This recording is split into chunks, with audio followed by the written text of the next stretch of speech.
Merhabalar, uluslararası birimimizin etkinliği olarak bugün Nikos Kaseris Bey'i ağırlıyoruz. Welcome Nikos Kaseris, how are you?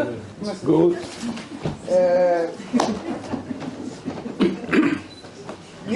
Nikos Bey Rodos doğumlu. He is born in Rodos and he lives in Rodos and he has ve 50 yılı aşkın bir fotoğraf yolculuğu var. Fotoğraf onun için bir kayıt değil, bir düşünme biçimi, bir sessizliği duyma pratiği. Bugün izleyeceğimiz çalışma Luminous Flux Genesis. Bu seri Caceres'in ışıkla kurduğu uzun soluklu diyaloğunun en derin bölümlerinden biri.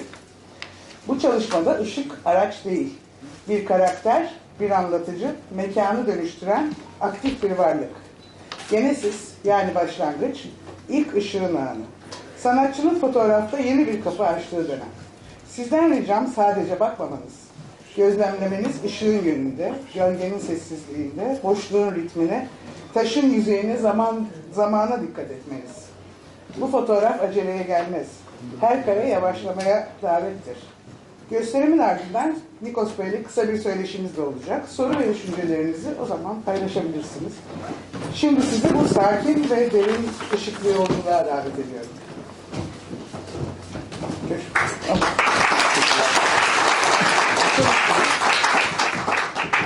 Να ανοίξουμε λίγο πρώτα το τυθράκι, είπα. Έχουμε εδώ να παίξουμε εμείς.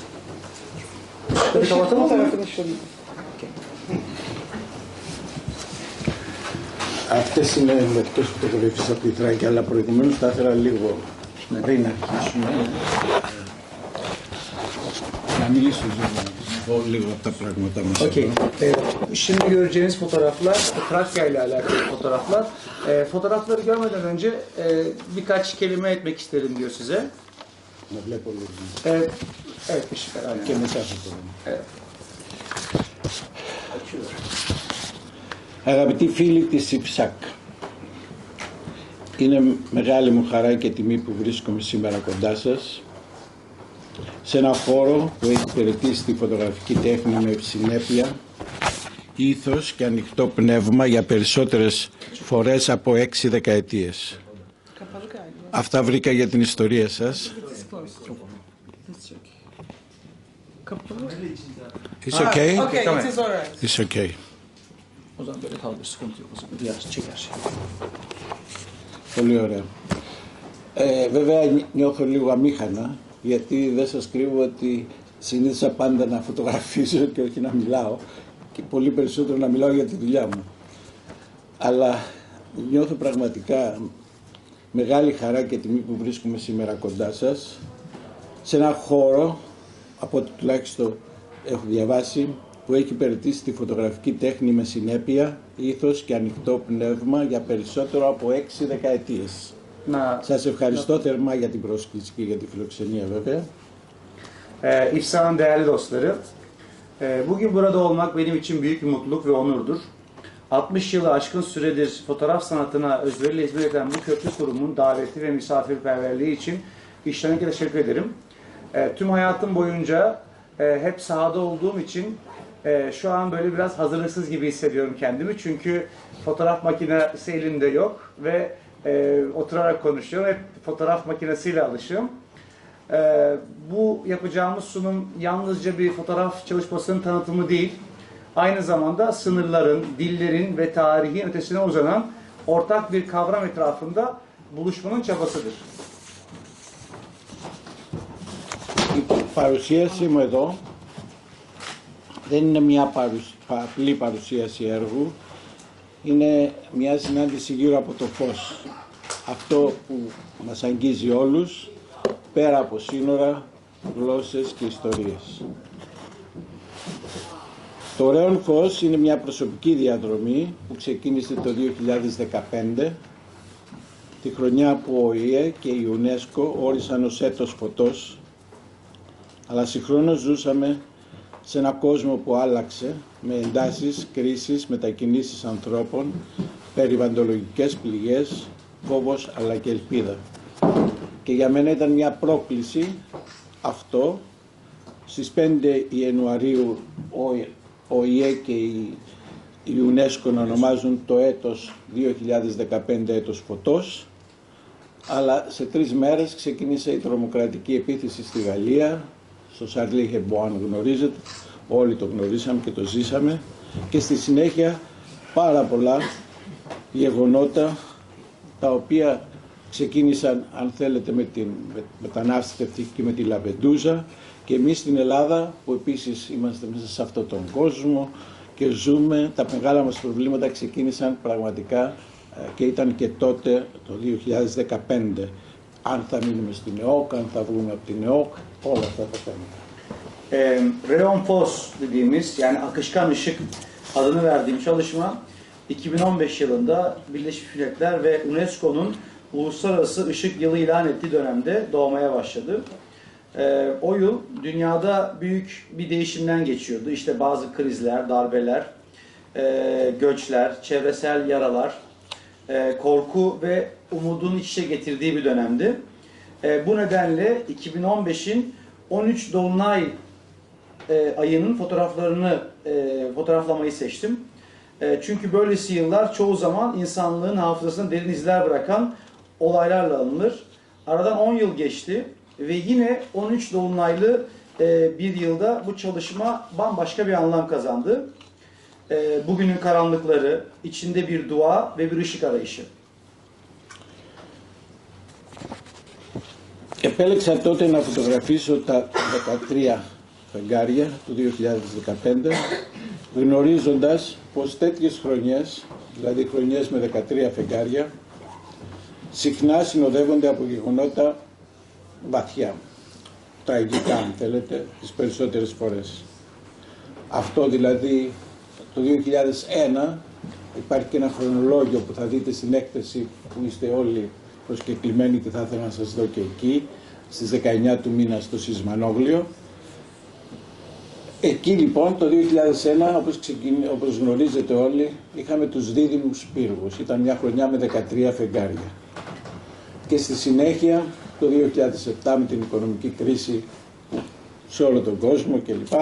Δηλαδή είναι πάντοτε χρονιές όπως και το 2012 και πάλι τεράστια η κρίση σε όλα και στη Γαλλία με τους εργαζόμενους κλπ. Και βέβαια το 2015 που όπως είπαμε πριν συνοδεύτηκαν από όλα αυτά. 10 χρόνια λοιπόν αργότερα, αν θέλετε μπορούμε να δούμε αυτές τις φωτογραφίες, τα 13 Bu arada şeyi de και το görebiliriz. χρονολόγιο που είχα μαζί, το είχα στείλει κιόλας, όχι εδώ με το τράκι, αμέσως μετά το επόμενο. Ναι. Λυπάμαι για αυτή μπορούμε να δούμε το 2. İkinci dosya açabilir miyiz?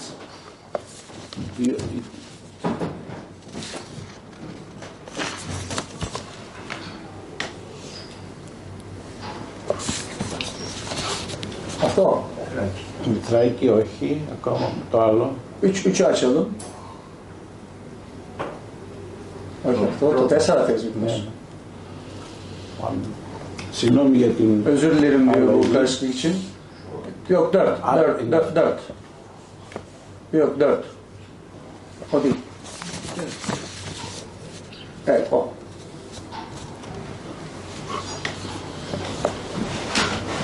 İsterseniz siz ya. Αυτό, Evet, ben onu diyecektim ama Antelis Ela Isildo όλες αυτές οι φωτογραφίες είναι 13 φωτογραφίες.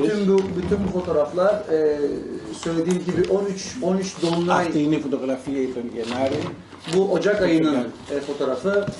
αυτή είναι το Φεβρουάριο. Bu Şubat ayının Dolunay'ındaki çekilmiş bir gün. Όπως βλέπετε υπάρχει και ένα αστέρι που πέφτει. Gördüğünüz gibi kayan bir yıldız da var yakalamış olduğum. Αυτός είναι ο Μάρτιος, Bu Mart ayına ait bir fotoğraf. ο Απρίλιος, η Νίσαν. Λαμπεντούζα. 800 άνθρωποι χάθηκαν στη Λαμπεντούζα. Στη συνέχεια είναι ο Μάιος, Bu Mayıs ayı. το φεγγάρι του Μαΐου. Ακολουθούσα δηλαδή πάντοτε το φως του φεγγαριού.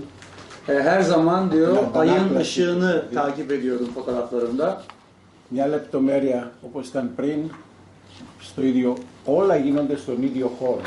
Aslında hepsi aynı alanda oluyor, aynı bölgede oluyor. Sadece ışığın yansıması, dünyanın duruşu Ve açılarından dolayı fotoğraflardaki suda ışığın yansıması farklı gözüküyor. Εδώ είναι τον Ιούλιο που έχουμε φτάσει και την προηγούμενη που είχαμε δει. Στη συνέχεια, αυτές είναι δηλαδή η σειρά των φωτογραφιών.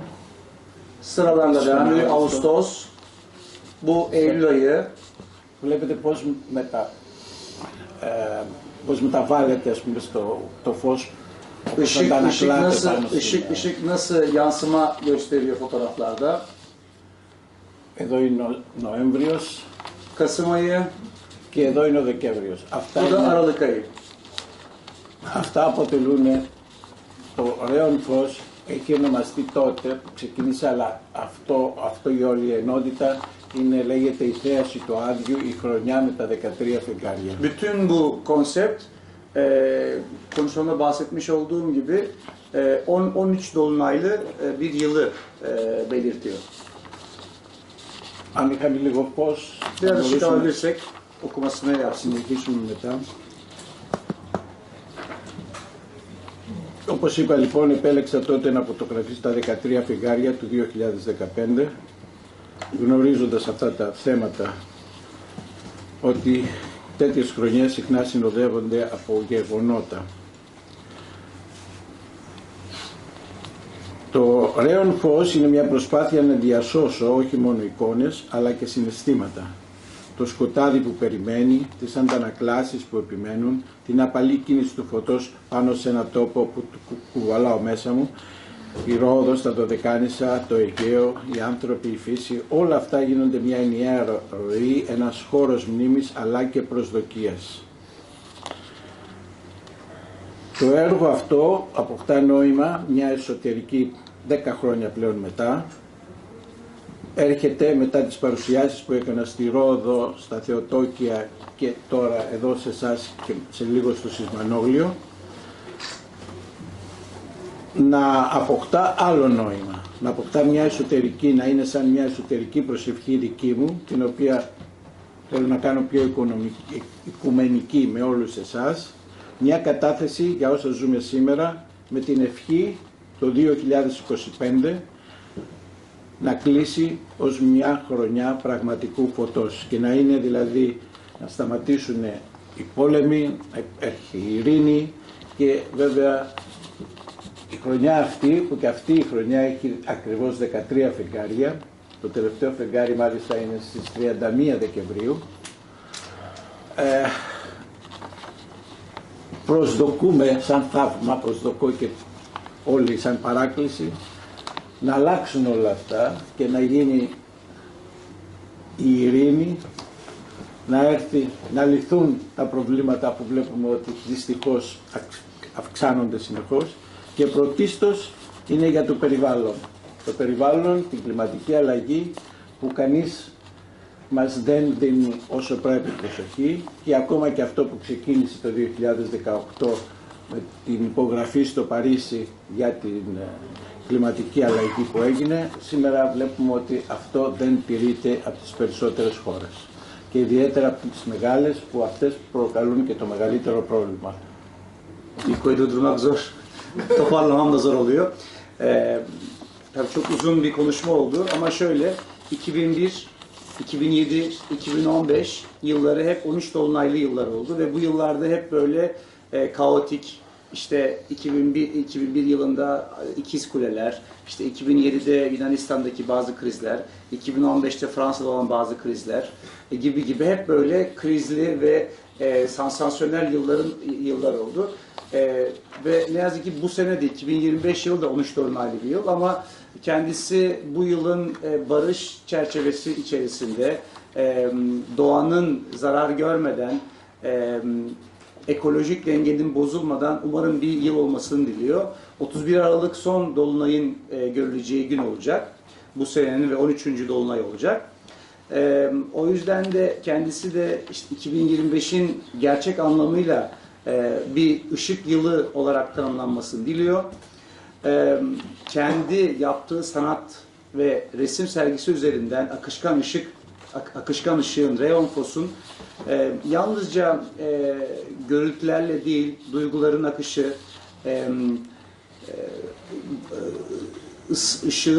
ışığın bekleyen karanlığı, yansımaları, bir mekan üzerinde bıraktığı ince hareketi saklama çabası diyor. Bu tabi yıllarca çalışması üzerinden dolayı hem Rodos'ta, Dodekanissos dediğimiz işte 12 ada, sıra adalarda, Ege'de ve insan ve doğayla geçirdiği zamandan dolayı tabii kendisinin görüşlerine göre bu kendisi söylüyor. Bütün bu yaptığı işler bu bütünün bir parçası ve bu hafızanın bir beklenti alanı diyor.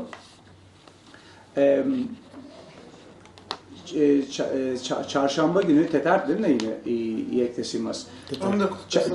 Çarşamba günü 19 Kasım'da yine akışkan fos, yani akışkan ışığın olacağı bir ve getirmiş olduğu başka resimlerin de olacağı bir resim sergisi olacak. Umarım hepiniz gelebilirsiniz. Eksimisik hani 6.30'da başlayacak. Sismanoğlu. Evet, 6'da açılacak. 6.30 gibi başlar. Sismanoğlu Megaro, İstiklal Caddesi üzerindeki Yunanistan Başkonsolosluğu'nun kültür merkezinde olacak. Bu çalışmayı İFSAK'ta paylaşmak benim için diyor ayrı bir önem taşıyor. Çünkü siz de fotoğraf gönüllüsünüz ve fotoğrafa bu kadar değer veren insanları bulmak çok zor oluyor bazen yani. Ben bütün dünyayı geziyorum bu açıdan. Tabii. Θα ήθελα να μου επιτρέψουν Να τελειώσω μόνο. Ayrıca bir bulunduğumuz şehir İstanbul, ışığın kendine özgü bir derinlikle aktığı bir şehirdir diyor. Parlak, karanlık dönemleri yaşamış. Tıpkı ışığın kendisi gibi sürekli değişen bir şehir diyor İstanbul.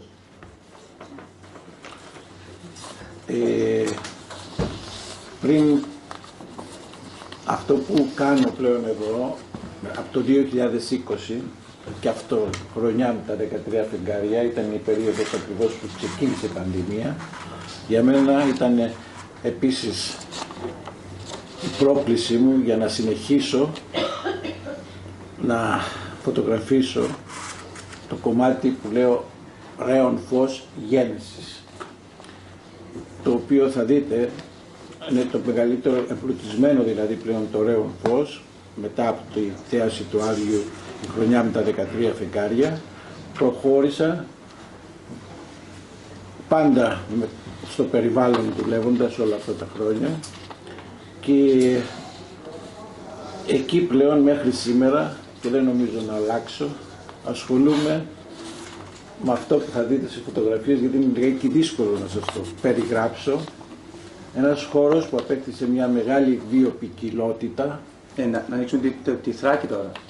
Όχι, συνεχίζουμε γιατί θα πρέπει, αυτό ήταν το λάθος που έκανα και αντί να ξεκινήσουμε με το βιογραφικό μας που παρουσιάζαμε όλα και την Θράκη και όλα, πήγαμε απευθείας στο Ρέον Φως. Βέβαια είναι το πιο σημαντικό μέρος της δουλειάς μου, αλλά αν θέλετε μπορούμε να δείξουμε τα υπόλοιπα και μετά να ξαναγυρίσουμε εδώ και να τελειώνουμε με αυτόν τον τρόπο.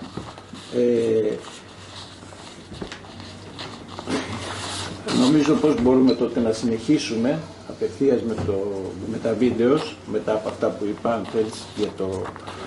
2020 yılında tam pandeminin patladığı dönemde işte yaptığım fotoğraf çalışmalarında şimdi size göstereceğiniz videoyu tasarladım, uyguladım ve orada doğanın insan olmadan veya işte bazen insanla bazen insansız, yani insan varken nasıl zarar gördüğünü ve insan olmadan, yani dışarıda insanların fazla dolaşmadan, dışarıya atıklarını bırakmadan doğanın nasıl kendini yenilediğini göreceksiniz. Bir şey, o videoyu açabilir miyiz? Evet. Yeniden doğuş gibi, akışkan ışık, yeniden doğuş. Evet Nikos. Kaç yıl? Bu uzun bir video. yaklaşık 1 saatlik bir video. Bunu biraz hızlandıracağız tabii. Ama eğer şey olursa, bunu daha sonra isteyen olursa link olarak atabiliriz. Çok güzel bir çalışma. Αυτό τεράσουμε λίγο αν θέλεις αυτό. Ναι, απλώς να εξηγήσω κάτι. Αυτά τα 13 φεγγάρια που σας είπα το 2015 Ναι. αποτέλεσαν και έμπνευση για τον Σωκράτη Συνόπουλο, που είναι ένας από τους σημαντικότερους Έλληνες στην πολίτικη λύρα, και έγραψε το έργο του Rent εμπνευσμένος από αυτά. Αυτό είναι... Bu yapmış olduğum 13 dolunaylı akışkan ışık Reon Fos çalışmam Sokratis Sinopoulos diye çok ünlü bir kemençeci dediğimiz işte lira Yunanca diyoruz. Evet, İstanbul lirası dediğimiz kemençeden biraz daha ufak bir çalgı aleti. Bu resimlerden esinlenerek ve bu resimlere beste yapmıştı, yani müzik güftesi yapmıştır. Bu müzik de bu, şu an dinlediğimiz müzik. Είναι 5 λεπτά όλο, έτσι περάσαμε το ένα, αλλά νομίζω πως είναι 1764 φωτογραφίες, είναι time-lapse, είναι μιας μέρας δηλαδή. Bu şu an hareketli gördüğünüz şey video değil, 1750 tane fotoğraftan oluşan arka arkaya çekilmiş fotoğraf. Tüm günü yansıtıyor, bütün 24 saati yansıtıyor. Και εσείς σαν φωτογράφοι νομίζω εκτιμάτε το γεγονός ότι από την ώρα που ξεκίνησε το φεγγάρι να βγαίνει, αυτά θα σας τα δείξω σε ένα γρήγορο επίσης. Siz de değerli fotoğraf sanatçıları olarak anlayacaksınız ki ay ışığı başladığı andan itibaren orada bütün günümü orada geçiriyorum.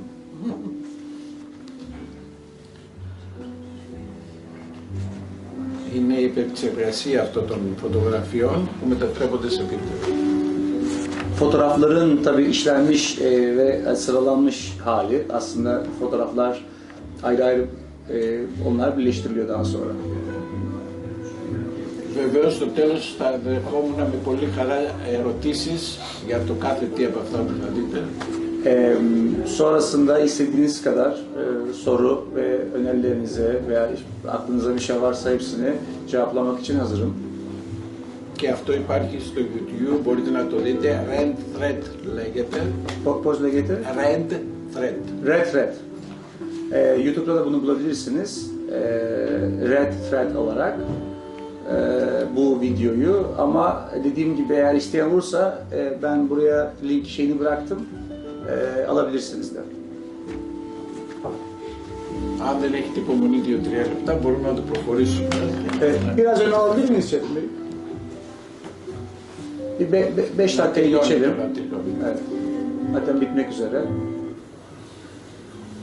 Α, όχι, όχι, τελείω, όχι, και όπως ήμασταν στο άλλο. Αυτά είναι πλέον τα Biraz daha geriye alalım. Αυτά εδώ δημιούργησα ένα οικοτοπίο, εδώ είναι, και αναφέρεται η μουσική Σωκράτης Συνόπουλος, μπορείτε να το βρείτε κλπ. Και anαφέρεται ότι είναι με φωτογραφίες τις δικές μου, το time-lapse. Fotoğrafların bana ait olduğu, şarkıcının ve söz ve beste yazarı, bestecinin isimleri ve katıldığı programlar yazıyor. Στη συνέχεια θα δείτε ακριβώς επί ένα χρόνο φωτογράφησα στα ίδια σημεία και δημιουργούμε αυτό το time-lapse που είναι Bir yıl boyunca, burada da bir yıl boyunca Βαριές με Πανσέλινο που ήμουν εκεί. Çektiğim fotoğraflar, benim orada bulunarak, dolunayı yakalayarak çektiğim fotoğraflardan oluşan bir fotoğraf demeti gibi. Αν θέλουμε να ανεβάσουμε λίγο τον ήχο. Biraz sesi yükseltebilirsek, doğanın sesini de... Δημιουργήσαμε ένα ηχοτοπίο. Το ηχοτοπίο είναι με έναν από τους σημαντικότερους Έλληνες που ascolούνται με τις ηχοληψίες, τον Νίκο Διονυσόπουλο. Bu ses demetini, ses cümbüşünü diyeyim, doğal sesi, çok ünlü bir ses sanatçısı var. Onun hazırlamış olduğu bir ses bu ve doğadan alınmış seslerin kesitleriyle birleştirilmiştir. Και βέβαια είναι χιλιάδες φωτογραφίες όπως καταλαβαίνετε. Burada da tabii yine binlerce fotoğraf var arka arkaya sıralanmış. Και bulunduğu ortamdaki ses değil Evet. bu. Eklenmiş bir ses. Εδώ αυτός ο ήχος είναι ο ήχος της περιοχής. Ακριβώς εκεί, ακριβώς γι' αυτό. Tam buradaki ses, tam buradaki ses. 6 μικρόφωνα και ένα στη θάλασσα. 6 Εγώ tane φαντάκια 6 μέσα. tane açık alanda profesyonel mikrofon ve denizin altında da bir Έγινε εκεί. ses kaydı.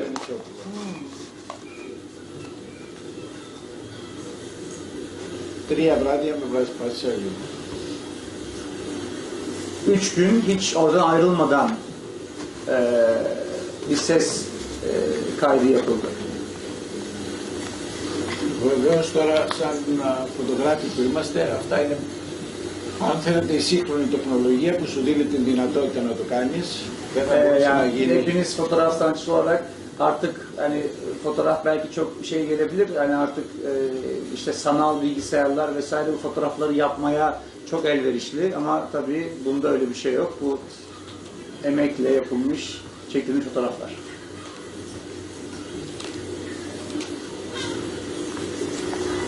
Yer neresi acaba? Kamera. Πού είναι ο χώρος Ο ακριβώς? χώρος είναι στη Ρόδο, σε ένα συγκεκριμένο σημείο που πραγματικά είναι το μοναδικό από τα λίγα που υπάρχουν ακόμα. Είναι ένας μικρός κολπίσκος που είναι όλα αυτά τα βροχιά εκεί. Rod adasının arka bölümünde bakir kalmış ufak koylardan bir tanesi. Hani şey de çok zor. Και όλες, Arabayla gidişi çok zor. Bırakıp belli bir saat yürüme mesafesi var. και όλες οι φωτογραφίες έγιναν βεβαίως σε αυτό το χώρο πάνω στα ίδια βράχια. Bütün fotoğraflarda ve açılar aynı kayalar üzerinden çekildi ki şeyi kaçırmayasın, enstantaneyi kaçırmasınlar diye. Μετά από αυτό βέβαια το ωραίο φως εδώ με τα 13 φεγγάρια, όπως σας είπα, αυτό δείχτηκε για πρώτη φορά το 2018 με το φωτοπείο του στην Αθήνα, παράλληλα με μουσική από τον Σωκράτη Συνόπουλο, με λόγο από τη Ρένη Πιτακή, μία από τις καλύτερες ηθοποιούς που έχουμε στην Ελλάδα και λοιπά, στη σκηνοθεσία της Ελπίδας Κούφαλου, στη Μονή Δαφνίου. Bu etkinlik, yani bu yapmış olduğumuz akışkan ışık, reon fos, müziğin haricinde Yunanistan'da çok ünlü bir tiyatro sanatçısı ve sahne sanatçılarının da katılımıyla bir etkinlikte hem müzik hem sözleri eklenerek bir etkinlik yapıldı Atina'da. Büyük bir katılımın sağlanmasıyla oldu.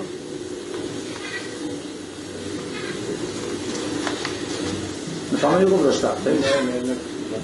Biraz öne alabiliriz. Να προχωρήσουμε λίγο και να προχωρήσουμε Biraz daha. πλέον.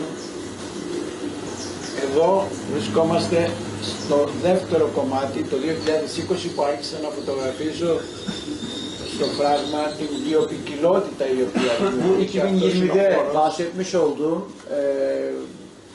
doğa olaylarını izlemeye başlayıp tam pandemi döneminde başlamış olduğum çekimler.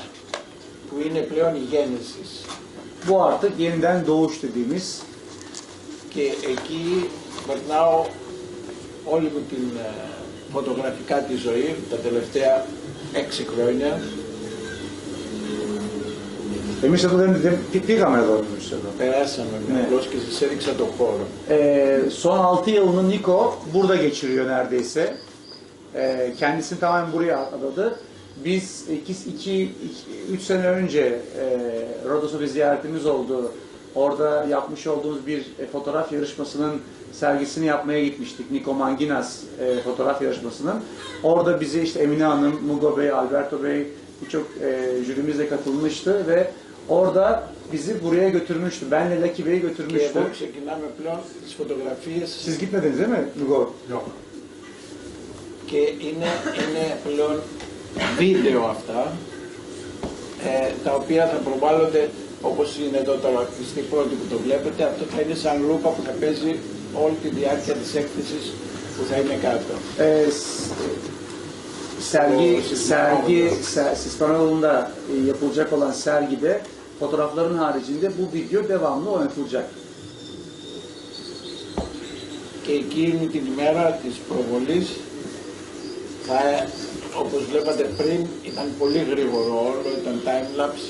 Τώρα εδώ πλέον είναι κανονικό βίντεο και εδώ απολαμβάνω την κίνηση του νερού, την kίνηση που έχει το φως, μας dini ουραίοι δηλαδή, γι' αυτό και το ονομάζω ωραίον φως γένεσης. İlk baştaki bölümde gördüğünüz üzere çok hızlı, anlık hüzünler şeklinde akışkan bir fotoğraf silsilesi vardı.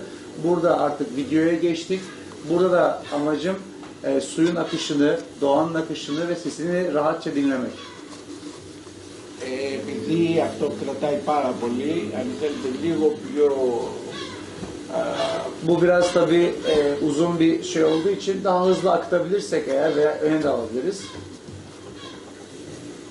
όχι τόσο πολύ γρήγορα, θα είναι αμέσως αλλάζει.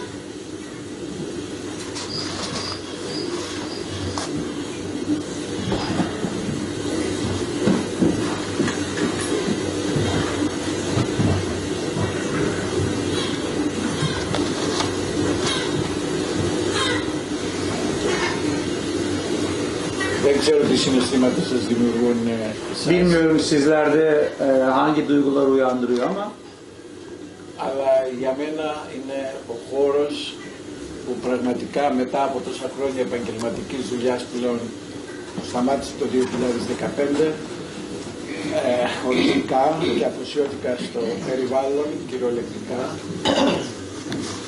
Είναι για μένα ο χώρος που μου δίνει ζωή παραπέρα και φωτογραφικά ama αλλά και benim ουσιαστικά için για την επιβίωση. benim için emeklilik hayatına ilk adım attığım 2020 yılında beri bugüne kadar da benim nefes aldığım, hayatımı devam ettirdiğim ve hayat amaçlarımdan bir tanesi diyor bu bölge diyor.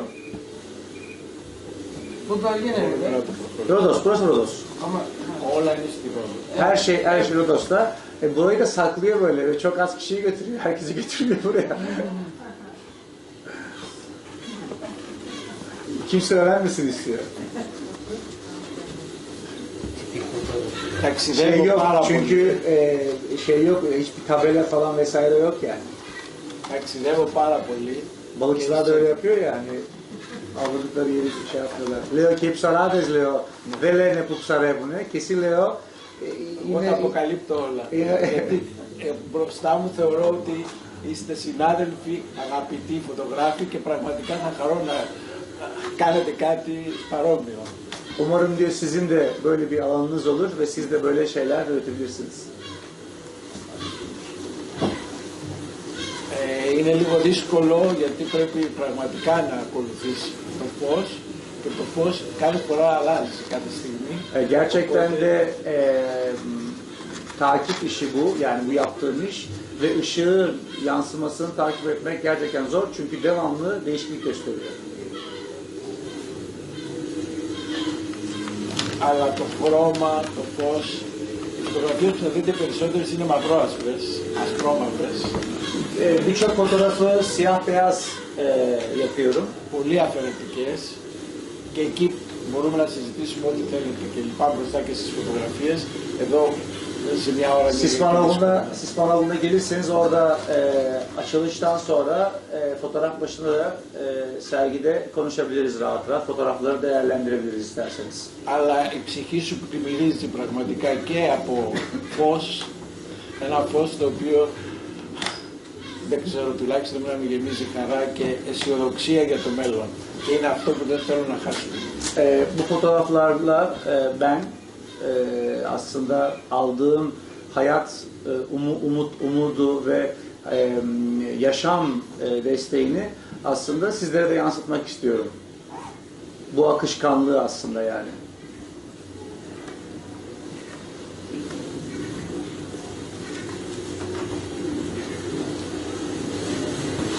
Bu arada bunu izlerken Niko söylemedi ama εγώ θα διαβάσω λίγο το βιογραφικό σου. Ben bir Niko'nun özgeçmişini de okuyayım. O kendisi okumak istemedi. Onun kendi ağzından aslında okuyacağım. Video devam ederken. Rodos'ta doğdum ve yaşamımı burada sürdürüyorum. Yaklaşık 50 yıldır fotoğrafla uğraşıyor ve Rodos, Dodekanissos, 12 ada, sıra adaların insanlarını, kültürünü ve doğasını belgeliyorum. 1996 yılında Atina Akademisi tarafından fotoğraf alanındaki katkılarımdan dolayı onurlandırıldım. Fotoğrafa Metropolitevsi döneminde Atina'da foto muhabirliğiyle başladım. 1980'den itibaren fotoğrafı bağımsız ve demokratik bir sanat olarak görerek tümüyle bu alana yöneldim. Rodos Fotoğraf Laboratuvarı'nı kurarak uzun yıllar gönüllü ders verdim. Yunan ve yabancı birçok önemli fotoğrafçıyla Magnum Ajansı üyeleri dahil ortak projelere imza attım. Sıra adalara dair çalışmalarım binlerce görüntüden oluşmakta ve birçok müze ile kurumda sergilenmiştir. Arkeolojik fotoğraf çalışmalarımın önemli bir bölümünü oluşturur. Anıtlar, buluntular ve yüzlerce Bizans kilisesi. Bunun yanında adaların dini yaşamını da uzun yıllar belgeledim. Çevresel konulara yönelik fotoğraf çalışmaları nedeniyle Ekosit tarafından ilk kez ödüllendirildim. Fotoğraf üretmeye, insana, mekana ve doğaya duyduğum saygıyla devam ediyorum. Νομίζω πως όταν είσαι εκεί σε ένα τέτοιο χώρο και έχεις αυτό το φως μπροστά σου, που βέβαια τα τελευταία 6 χρόνια που σας λέω που είμαι εκεί, αυτό βέβαια είναι την άνοιξη, που δεν έχει, όχι άνοιξη, δεν έχει ξεκινήσει ακόμα η άνοιξη και είναι ακόμα με τα χρώματα του φθινοπόρου και του χειμώνα, αλλά έχει τόσο ωραίο φως από τον ήλιο. Böyle bir ışık içerisinde düşünün, saatlerce oturup bunu izliyorsunuz. Bu daha ilkbahara girmeden sonbaharın sonları ve ilkbahara giriş dönemi bu aylar. Ve burada saatlerce günümü geçirip bunu izliyorum.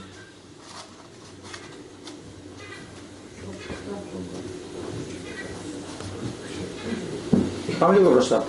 Biraz öne alabilir miyim? Γιατί δεν έχουμε και πολύ χρόνο. Biraz daha alabilirsiniz. Biraz daha alabilirsiniz. Το προηγούμενο είχε ενδιαφέρον λίγο αυτό. Δεν τελειώνει αυτό. Δεν είναι μεγάλο. Το προηγούμενο ήταν. Να πάει πίσω. Κέντρα.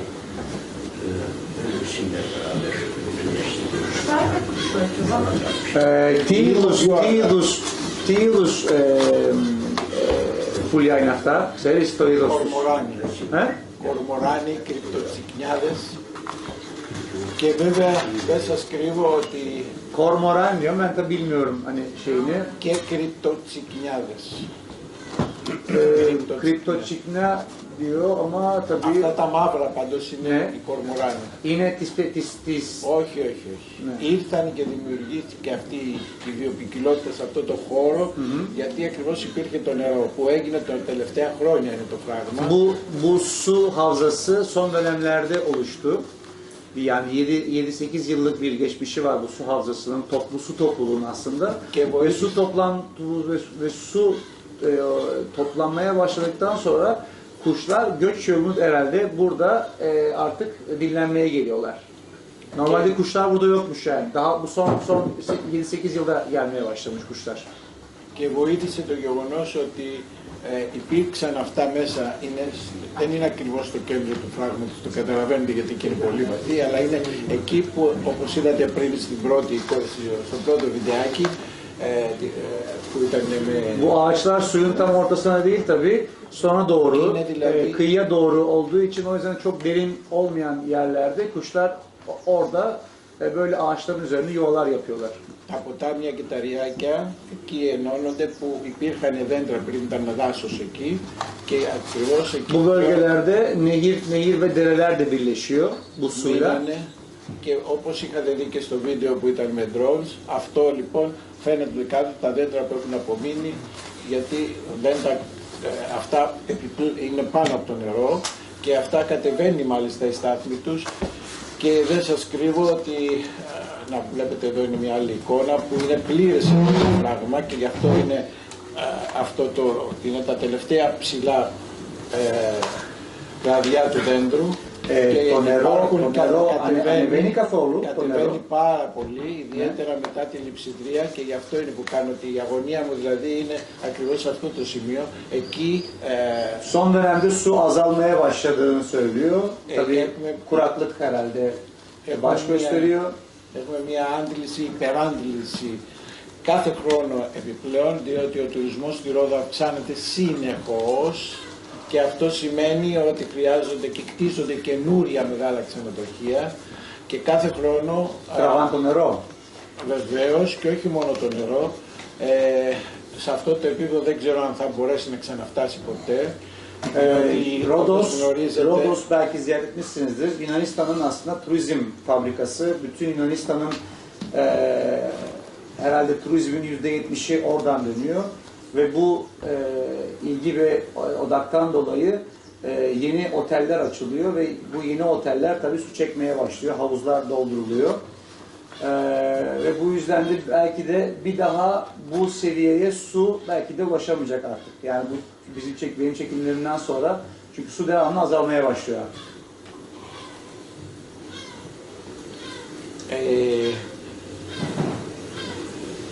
Σε αυτά τα 6 χρόνια έζησα τη μεγάλη ακμή, αν θέλετε, που σας είπα, που ήταν πλήρες και έκανε υπερχείληση συνεχώς, αλλά συγχρόνως όμως μετά το 2023, μια χρονιά πάλι με 13 φεγγαρία, που είχαμε τη μεγάλη καταστροφή στη Ρόδο με τις πυρκαγιές, όπως εδώ και εδώ στην Τουρκία, ήταν η χρονιά που από το Μαρμαρίς οι μεγάλες φωτιές φαινόντουσαν στην Τουρκία. 2023 yılında da Επίσης φαινόντουσαν από το Μαρμαρίς. 2023 yılında da 13 dolunaylı bir yıl oldu. O sene hem Rodos'ta hem Marmaris'te büyük orman yangınları çıktı. Biz orman yangınlarından sonra ziyaret ettik Rodos'u. Daha doğrusu biz döndük ve yangın çıktı galiba. Değil mi? Evet. Çok az günle yani. Ήταν ακριβώς το καλοκαίρι του 2023. Değil mi? Çok az günle. Τον Ιούλιο και τον Αύγουστο του 2023. Και αυτό που ήταν επίσης πολύ, αν θέλετε, τραγικό αλλά και αισιόδοξο στο γεγονός ότι το νερό που είχε το φράγμα έσωσε τη Ρόδο, διότι όλα τα αεροπλάνα και μάλιστα ευκαιρία είναι να ευχαριστήσω και τους Τούρκους πιλότους με τα tractors που ήρθαν από την Bu su havzası yangın döneminde aslında Rodos'u kurtaran bir su havzası oldu. Bütün su ikmal araçları ve yangın söndürme araçları buradan su aldılar o dönem. Özellikle Türk Devleti'nin göndermiş olduğu yangın söndürme uçakları burada çok büyük rol oynamıştır diyor. Τα tractors αυτά όλα έπαιρναν νερό από το φράγμα. Και buradan çok su aldılardı. Και βεβαίως όλα τα ελικόπτερα, οπότε το 2024 που θα σας δείξω και φωτογραφίες που θα ακολουθήσουν, το νερό είχε κατέβει πραγματικά εκεί που ήταν το δέντρο που βλέπετε πάνω τα κλαδιά του, στη ρίζα. 2023 ve 2024 yılında dediğim gibi bu yangından dolayı kullanılan ve çekilen sudan dolayı şimdi birazdan göreceksiniz bu dal en sonda bulunan su neredeyse köklere kadar iniyor. Evet. İşi merak ettim. Tabii. Ya bu belgesel muhteşem şeylerine bağlı. Hani yöneticilere bu suların kesilişini, azalışını belge olarak sunup oradaki hasarların giderilmesine yardımcı ama Η κυρία λέει ότι αυτά με τελικά είναι αυθεντικά βίντεο και αποδεικνύουν την κατάσταση στη Ρόδο. Δεν μπορεί, λέει, ο κύριος, λέει, να τα δείξει στους υπεύθυνους για να πάρουν μέτρα. Τι να σας πω. Είστε οι πρώτοι που βλέπετε αυτά τα βίντεο καταρχήν. Ne diyeyim vallahi ben de bilmiyorum. Yabancı şey olarak yani Yunanistan dışında ilk gören yani Αλλά σε kişilerden φωτογραφίες birisiniz diyor. βεβαίως και τα έχουμε πει με φωτογραφίες, Ama τα bir έχουμε δει. fotoğraflarla tabii ki hem belediye başkanı nezdinde hem de yetkili merciler tabii ki biliyorlar. Ama tabii yani siz de biliyorsunuz. Και μεταξύ μας σαν φωτογράφοι και ακόμα και αυτή τη φορά που ήρθα εδώ για να τα δείξω εδώ, τους έχω καλέσει για να κάνουμε όχι μόνο να δείξουν αυτά τα βίντεο, αλλά παράλληλα προσπαθώ να δημιουργήσω μια ομάδα ανθρώπων οι οποίοι με αυτή την ευαισθησία, αν θέλετε, που φράζετε κι εσείς εδώ, να κάνουμε μια ημερίδα, διημερίδα ακριβώς πάνω στο πρόβλημα αυτό, αλλά αυτό dυστυχώς ξεκινάει από αυτό που λέμε υπερτουρισμός σε μια περιοχή. Tabii ki birçok belge ve evrak sunmamıza rağmen ve birçok kez bir işte sempozyum, bir konferans tarzı bir günlük veya 2 günlük bir konferans yapma isteğimiz olmasına rağmen hem yurt dışından katılımı da sağlanacak şekilde ama turizmden dolayı tabii bu tarz şeylerde çok yani turizm gelirinden dolayı suyla ve doğayla alakalı bazen bazı şeylere dikkat etmiyoruz. Ξεκινήσαμε να κάνουμε ένα συνέδριο για τον υπερτουρισμό, ακριβώς έτσι ο υπερτουρισμός, διότι οι υποδομές που έχουμε σαν νησί και τα προβλήματα που δημιουργούνται από αυτά, από τον υπερτουρισμό, δηλαδή η Ρόδος έχει κάθε μέρα επιπλέον σχεδόν 5 με 10 χιλιάδες, πολλές φορές και 12.000 τουρίστες από τα ημερήσια κρουαζερόπλια. Αυτά όλα παίρνουν και νερό από τη Ρόδο, τα περισσότερα. Biz bununla alakalı fazla turizmle alakalı bir konferans düzenledik. Günlük çünkü hatta saatlik bile gelen kruz gemilerinden dolayı saatte 8 ila 12 bin kişi arasında değişiklik gösteriyor nüfus. Tabii bu nüfus bir şekilde su alıp da götürüyor yani adamızdan. Bununla alakalı bir kısıtlama getirilmesiyle alakalı birçok kez başvuru yaptım diyor ama tabii bu arada kendisinin de bir ufak bir konaklama yatırımı var. Butik bir otel. Ama ona rağmen tabii yani o hani kendi işi olmasına rağmen fazla insan konaklaması yapılıyor şu an diyor Rodos'ta. Bu bölgedeki çalışması pandemi öncesinde başladıysa pandemi sonrası bu bölgede bazı değişiklikler gözüme çarptı. Το 2020 λέει, αφού ξεκίνησε εδώ λέει, εντάξει, στην περίοδο της πανδημίας και πριν την πανδημία, μετά την πανδημία είδατε κάποιες αλλαγές στη φύση και στο νερό ή στα πουλιά? Οπωσδήποτε. Μετά από το 2023, εμείς το 2000 που βλέπατε οι φωτογραφίες και το 2022 που ήταν η πανδημία, είχε γεμίσει μέχρι εκεί και υπήρχε υπερχείληση. Tabii ki inanılmaz çok büyük fark var. Hatta 2022'ye kadar su ve doğanın şeyi çok farklıydı. 2023'ten itibaren azalma başladı. Yani bir şey pandeminin duruşuyla birlikte ve yani bitmesiyle birlikte turizmin başlamasıyla birlikte su azalmaya başladı. Μετά το 2023, για να συνεχίσω την ερώτησή σου, οι κλίνες στη Ρόδο αυξήθηκαν πάνω από 10.000 και υπολογίζουμε μέσα στα επόμενα 2 χρόνια να γίνουν άλλες 10.000. Ήδη αυτά είναι σε project τα οποία... 2023'ten sonra konaklama yatak kapasitesi sezonluk yani bazı günler yapılan yatırımlarla yeni yapılan otellerle birlikte 10.000'e yakın artırıldı. Önümüzde tekrar bir 10.000 yatak kapasitesi daha arttırılmak düşünülüyor yani.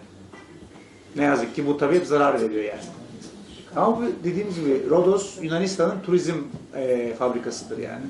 Bütün rentekarlar, bütün oteller, bütün restoranlar hep oradadır yani. Hiç şey yok. Rodos çok büyük çünkü. Diğer adalarda böyle büyük oteller pek yok. Sanırım Rodos Çok az var, çok az var. Var bazı Santorini'de var ama Rodos bu 5 yıldızlı konferans otelleri açısından çok yani çok fazla yani.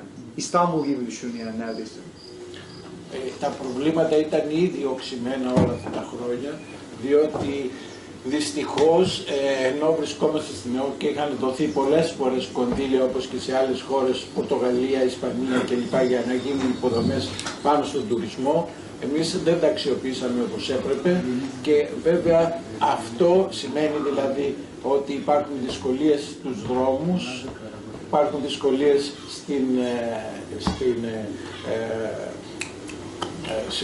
στα κατάλοιπα που αφήνουν οι τουρίστες, δηλαδή τα σκουπίδια, δηλαδή είναι ένα τεράστιο πρόβλημα, δεν ξέρουμε πώς θα διαχειριστούμε. Son yıllarda Avrupa Birliği'nden Rodos'a büyük fonlar geldi, aktı.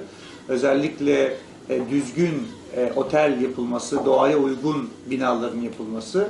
Ama tabii yetkililer o şekilde kullanmadılar bu yatırımları ve bu gelen hibeleri.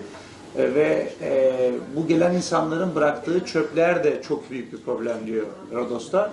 Bununla alakalı da aslında hibeler var ama tabii hiçbiri değerlendirilmedi. Yani aslında şey değişmiyor.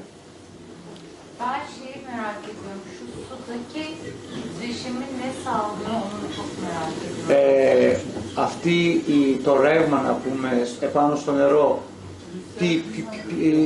πώς γίνεται, Είναι ακριβώς το νερό που έρχεται ναι.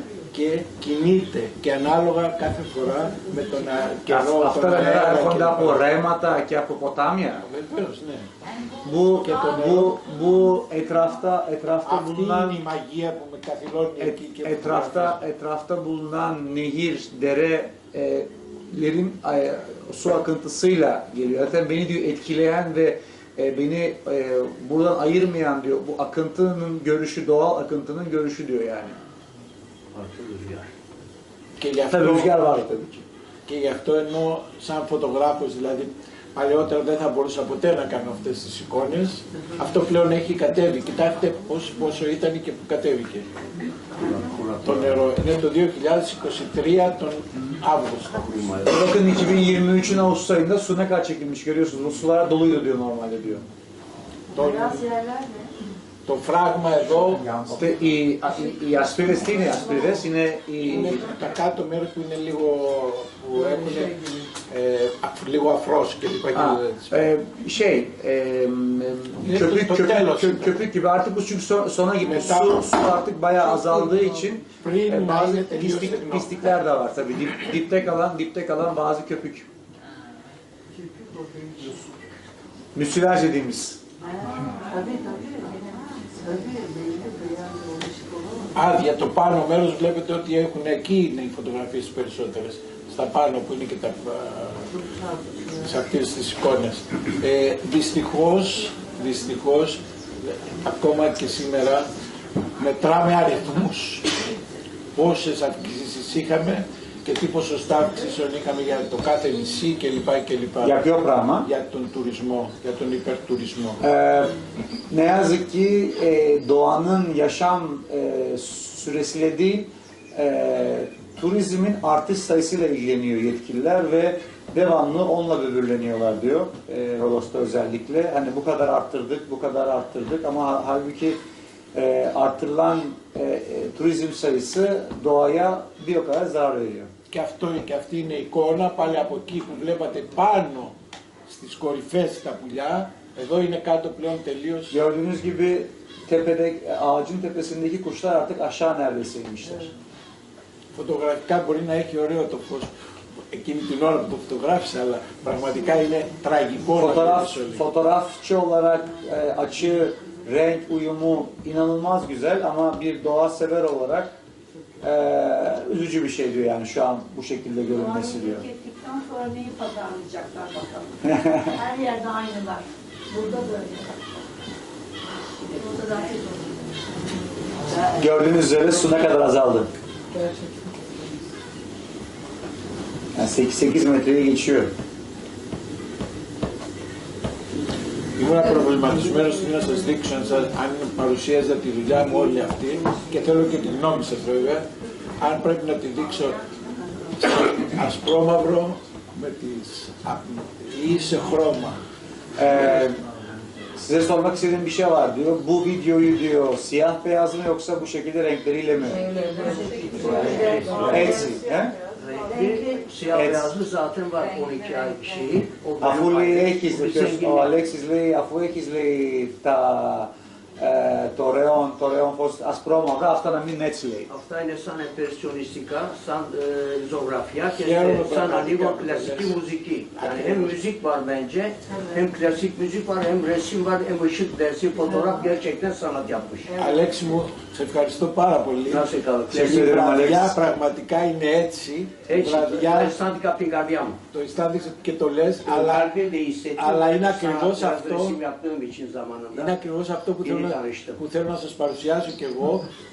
Την Τετάρτη θα είναι ένας από τους πιο σημαντικούς Έλληνες βαρύτονους, ο οποίος είναι από τη Ρόδο και τον οποίο τον έφερα για να τραγουδήσει Çarşamba günü, παράλληλα, Çarşamba günü resim sergisinin haricinde Rodos'un en ünlü baritonlarından biri bir ufak bir Δημήτρης klasik müzik Τηλιακός, restali. Dimitris Tiliakos ufak bir restali olacak. μπορείτε να το δείτε, να το κουκλάρετε και να το δείτε το όνομά του. Tam bir sanat yapmış adam helal olsun. Είναι στα καλύτερα μουσικά χολ της Ευρώπης. Sergi ne kadar sürecek acaba? Πόσο θα σύρει η έκθεση, θα μείνει, Θα μείνει ένα 3 μήνα. εβδομάδες, αλλά μου είπαν 1 μήνα τελικά θα είναι. Normalde 3 hafta olarak planladık ama büyük ihtimal 1 ay kalacak. Sonra gelip görme şansınız olur. Yani 1 ay içerisinde görebilirsiniz. Sonra büyük ihtimal fotoğraflar götürmezse bizim Yeniköy'de biz daha önce sergilemiştik. Theotokyo Festivali kapsamında Yeniköy'deki kilisede biz belki tekrar sergileyeceğiz Και fotoğrafları. βέβαια θα επανέλθω σε αυτό που είπες, ακριβώς έτσι το νιώθω κι εγώ και ήθελα να βάλω κλασική μουσική στο υπόλοιπο κομμάτι, αλλά πραγματικά αυτό είναι πανσέλινος το πράγμα. Και η φωλιά επάνω, όπως βλέπετε, έχει γίνει το 2022. Bu artık yakamoz oluyor değil mi herhalde bu? Gibi, evet, yani yansıma, yakın. Yok, yakamoz bambaşka bir şey. Evet, gibi. Atatürk'e mahvur aslında orijinal yeni. Yansıttığı ışık. Evet. Bunlar renk kırılması. Siyah beyaz. Evet, yansıma. Gümüş tanesi gibi, altın tanesi gibi ya. Altın var. Çok güzel. Empresyonist bir şey var. Νομίζω πως είχες δίκιο προηγουμένως. Αυτό αρέσει πραγματικά σε αυτούς που έχουν μια διαφορετική αντίληψη για αυτές τις καταστάσεις. Εγώ χαίρομαι που επικοινωνώ μαζί σας σε αυτό το κομμάτι, πραγματικά δηλαδή, όπως είναι η κλασική μουσική, αν θέλετε, είναι από όλους μας πλέον. Δηλαδή ακόμα και αυτοί που δεν γνωρίζουν μουσική, όταν την ακούνε, πάνε σε άλλη διάσταση. Το ίδιο ακριβώς και εγώ, και χαίρομαι που προσπαθώ με τις εικόνες μου να το δημιουργήσω. Nasıl ki müzikten anlamasak bile klasik müziği dinlediğimiz zaman bizi cezbediyor veya rahatlatıyor, huzur veriyor. Ben de çektiğim resimlerle, çektiğim videolarla insanlara onu geçirmek istiyorum, onu sağlamak istiyorum. Είναι όπως στη λογοτεχνία έχουμε τα κείμενα κλπ. Αλλά η ποίηση είναι αυτή που ξεχωρίζει και δίνει άλλη Nasıl διάσταση. ki romanlar uzun uzadıya yazılar yazılıyor ama sizi cezbeden, alıp götüren aslında bir iki mısra, bir iki paragraf veya işte şiirsel anlatımdır yani. Bu da onun gibi bir şey aslında. Ben bir şey merak ettim de bu hali bence sessiz, hali çok daha güzel. İnsan konuşması olmadan da görenlerden şöyle bir teklif geldi. Bunun üzerine bir metin, belgesel tadında bir şey yapabiliriz. Επάνω σε αυτό ο κ. ρωτάει, εκτός τη μουσική, σκεφτήκατε τίποτα σαν ντοκιμαντέρ να γεμίσετε με λογοτεχνικά κείμενα κτλ. Αυτό που θέλω να κάνω είναι μια ολοκληρωμένη παρουσίαση, δηλαδή μια, με ανθρώπους καταρχήν. Αυτό όλο το υλικό είναι ελάχιστες μέρες, όπως βλέπετε είναι σχεδόν. Μιλάμε ότι υπάρχουν ώρες που διαφορετικά βίντεο. Ώρες. Αυτό λοιπόν πρέπει να βρεθεί ένας άνθρωπος ο οποίος να έχει την ευαισθησία και να κάνουμε αυτό το μοντάζ και βέβαια όταν όλα αυτά εδώ τα πληρώνω εγώ είναι λιγάκι δύσκολο να μπορώ να tabii bunu yapmak çok isterim ama tabii bunu yapmak için bir desteğe ihtiyaç var, yardıma ihtiyaç var. Niko burada her şeyini kendi sağlıyor, sponsor yok. Σπόνσορας είναι το ξενοδοχείο που έχω δημιουργήσει στη Μεσαιωνική Πόλη που ακούσατε. Rodos'ta üretmiş olduğu yapmış olduğu daha doğrusu aslında bir konaktan çevirme bir oteli var, ufak bir oteli var. O otel çok güzel, butik bir otel. Biz ziyarette bulunduk gittiğimizde. Her odasında çok güzel fotoğraf makineleri var. Bugüne kadar kendi kullandığı fotoğraf makineleri var ve her odanın bir konsepti var, bir fotoğrafçı konsepti var. Şey gibi, müze gibi içerisi. Her tarafta işte Nikon'lar, onlar, bunlar her şey dolu böyle. Ve ne yapıyorsa kendi şeyiyle yapıyor. Sağ olsun bizi de misafir etti biz oraya gittiğimizde. Bizi de. Hepinizi. Λέω, μας φιλοξένησε, λέω, οπότε όλοι σας είστε καλεσμένοι. Gideriz tabii ki. Baştan beri o 13 ay dolunay yıllara böyle çektiğini söyledi Tovet. Peki o ışık yolculuğuyla ilgili, bu bir ışık yolculuğu diyor ya, bu ışık yolculuğuyla ilgili ne düşünüyor? Ο κ. Νίκος λέει, εσείς έχετε βγάλει τις 13 φωτογραφίες το ωραίο φως να πούμε. Ναι, το πρώτο. Εσείς τι σκέφτεστε για το φως, λέει, τι αισθάνεστε το φως? Εγώ αυτό που αισθάνομαι για το φως είναι αυτό που δείχνω μέσα από τις φωτογραφίες μου. Αλλά βεβαίως όταν λέω ότι ήταν η χρονιά που ο ΟΗΕ και η UNESCO ονόμασε έτος φωτός το 2015, προφανώς και δεν εννοούσε τα δικά μου συναισθήματα πάνω σε αυτό, αλλά εννοούσε ότι είναι η χρονιά το 2015, έτσι το ξεκίνησα, που θα ήταν το φως στην πιο τέλεια, αν θέλετε, έκφρασή του από άποψη tεχνολογίας. Που θα μπορούσε δηλαδή να χρησιμοποιηθεί το τεχνητό φως παντού. Benim duygularım tabii resimde, videolarda, dokümanda gördüğünüz gibi. Ama Rayon Fos dediğimiz yani bu Dolunay'ın 13 Dolunay'ı aslında işte hem Birleşmiş Milletler hem UNESCO'nun Işık Yılı 2015 Işık Yılı seçmesinin sebebi sadece benim fotoğraflarım veya başka fotoğrafçıların fotoğrafı değil ama ışığın artık daha fazla oynanabilir bir hale gelmesinden dolayı yani daha sanatsal değil de siz yapay şişirme bir şeylerle ışığı yönlendirebilmenizden dolayı diyor aslında. Sadece ama ben ışığın doğasıyla ilgileniyorum diyor. Ama UNESCO işte gibi kuruluşlar artık hani ışığı değiştirilebilir bir ürün olduğu için işte ışıklandırmalar, özel lazer şeyleri gibi onlar o yüzden diyor yapılabilir, üretilebilir ışık olarak diyor 2015 adlandırdılar ama ben bunu doğal ışık olarak yani kendi açımdan söyleyebilirim. Kendi açımdan ben doğal ışık olarak esinlendim ve ondan fotoğraflarımı o şekilde yansıttım diyor. Bir de doğa belgeseli de. Doğa belgeseli. Artı bir başka açı. Ποιητική αδεία λέμε. Ποιητική αδεία όταν Şiirsel anlatım gibi. Aynen. Şiirsel anlatım gibi yani. Αυτοί το βλέπουν μέσα από την Sanal bir τεχνολογία. şey değil, gerçekçi. Βεβαίως, όταν βλέπετε σήμερα πώς ακριβώς, τι δυνατότητες μάλλον σου δίνει η τεχνολογία για να παρουσιάζονται όλα και έχετε δει όλες τις φωτογραφίες τις τελευταίες παντού. Είναι πραγματικά και εκεί έχει φτάσει σε ένα τέτοιο σημείο που Artık teknoloji πώς de είναι o kadar δυνατόν ileri τόσο. gitti ki Κάνουμε yani τις φωτογραφίες. ışığı, sanatı, resmi, baskıyı nasıl değiştirebiliyoruz biliyorsunuz. Sesi de öyle değiştirebiliyoruz. Artık her şey yapay ve sanal şeye geçti. Ama ben hala eski duygularımı yansıtarak fotoğraflarımı çekmeye devam ediyorum. Ben kendi devrimimi yaptım diyor yani. Evet, bir şekilde öyle. Εγώ λέει έκανα σαν εσάς λέει, δηλαδή έχετε κάνει την επανάστασή μου. Ακριβώς τι κάνατε δηλαδή, πέστε μου. Όχι εσείς, δηλαδή εσείς. Ευχαριστώ, έτσι ακριβώς είναι. Doğru, teşekkür ederim.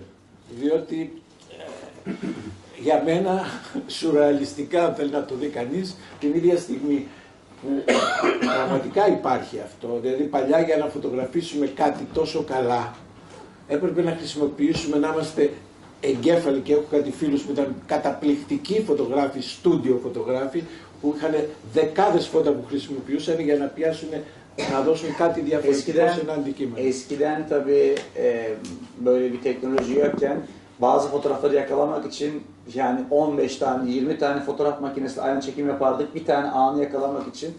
Şu an tabii artık teknoloji de bize biraz yardımcı oluyor. Tabii onun da bir katkısı var ama yine de ne kadar da olsa fotoğrafçının hala bir etkisi oluyor yani fotoğraflara. Δηλαδή ισχύει το ότι μετά το 2015 ή και πιο πριν και συνεχώς vελτιώνεται το φως σε σχέση με αυτό που θέλουν τεχνολογία βεβαίως. Και αυτό Teknolojinin gelişimiyle bir şekilde ışık da aslında gelişiyor yani. Αλλά, Görüntü aslında dediğimiz görüntü gelişiyor yani. αλλά εγώ πλέον Veya görüntüye ulaşmak daha da kolaylaşıyor artık bizim açımızdan. προσπαθώ να ανακαλύψω αυτό το κάτι άλλο παραπάνω στο φως, όπως βλέπετε με αυτές τις Benim de amacım tabii bunları da bazen kullanarak o ışığın başkasının görmediği, kimsenin görmediği o parçasını yakalayabilmek. Burada da onu yaptığımı düşünüyorum. Ευχαριστούμε Νίκο. Εγώ σας ευχαριστώ. Δεν προλάβαμε.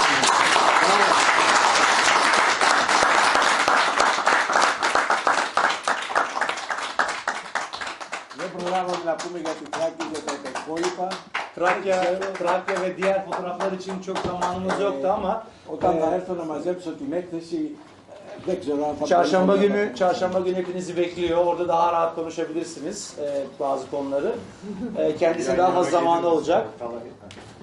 Πραγματικά το χάρηκα και ήταν η πρώτη μου φορά που κάνω παρουσίαση τέτοια. Συνήθως, όπως σας είπα, φωτογραφίζω και οτιδήποτε τα βάζω στα λεπτόματά μου. Ben bir şey söylemek istiyorum gitmeden evvel. Tamam, çekelim. Şimdi daha devam Bu ediyoruz. güzel İstiyorum. sunumu bizimle Soru cevap paylaştığınız daha için yok. çok teşekkür Ha, tamam. ederiz ve bu sertifikayı size verirken yönetim kurulu olarak tekrar ne kadar doğru bir karar almış olduğumuzu fark ettik. Çünkü bu doğaya gidecek bu sertifikayla sizin adınıza ağaç dikiyoruz. Ο Ζέλτα Σίγμα αποφασίσαμε και πάλι το πόσο σωστό μια απόφαση πήραμε και σε καλέσαμε εδώ. Με αυτό το σερτιφικά στο όνομά σου έχουμε φυτέψει 7 δέντρα. Την επόμενη φορά να έρθω να βοηθήσω κι εγώ. Εγώ κάνω κτηνοτροφήτευση επίσης για πολλά χρόνια στη Ρόδο συμμετέχω. Ben uzun yıllardır Rodos zaten ağaç çekimi yapıyorum. Tamam, biz de Ben de sizin adınıza bir ağaç çekimi tekrar yapacağım diyor yakın teşekkür zamanda. ederiz. Biz de